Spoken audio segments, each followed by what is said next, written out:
Hello and welcome.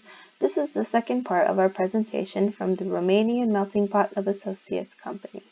We will be covering costs, strategies, and recommendations for ABC Corporation's solution in this presentation. First, we would like to go over some changes that were made to our first presentation.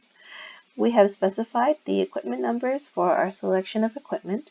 We have updated our logical diagram, and we have also updated the subnetting mask for the IP addressing scheme. You can see here from the changes to equipment diagram, we have specified the router switches and GBIC numbers, as well as included a security system solution. Now we would like to cover the wireless strategy and what that would mean for ABC. When it comes to managing large numbers of users along with various devices that require network access, we need to install equipment with the latest Wi-Fi standards that results in better performance.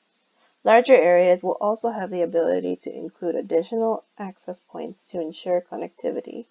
All of these access points will be secured and should be easy to install.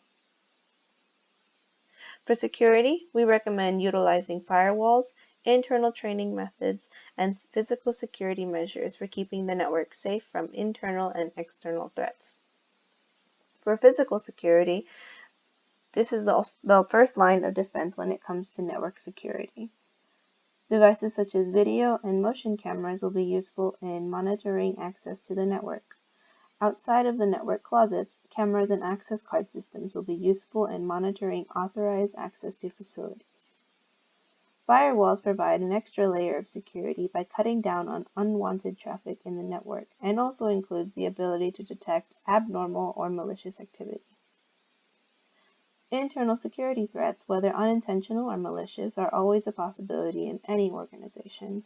We hope to train staff on what to do if there is a breach or an active security threat to keep confidential information as safe as possible.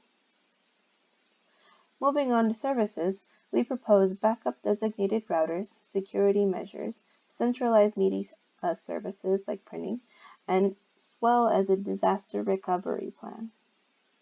Because we are recommending open shortest path protocols for network traffic, this will allow for the election of a primary route and a secondary route to ensure redundancy and failover in case something were to happen.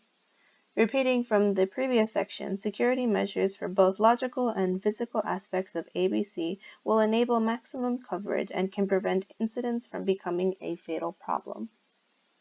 By centralizing printing services and by monitoring computer and internet activity, this can keep chaos at bay and keep employees on task when it comes to working on company equipment.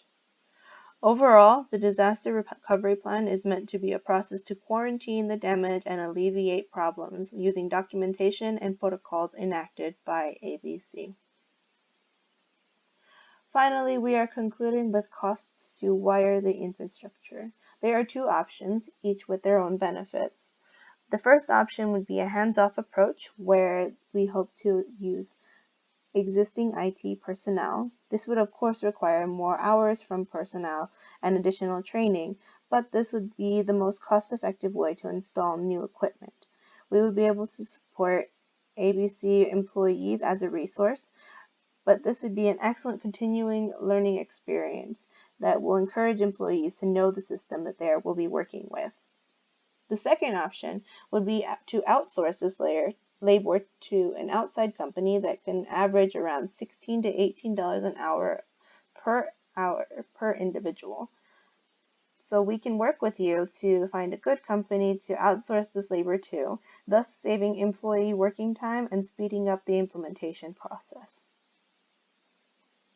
Thank you for listening. We will now open the floor up for questions.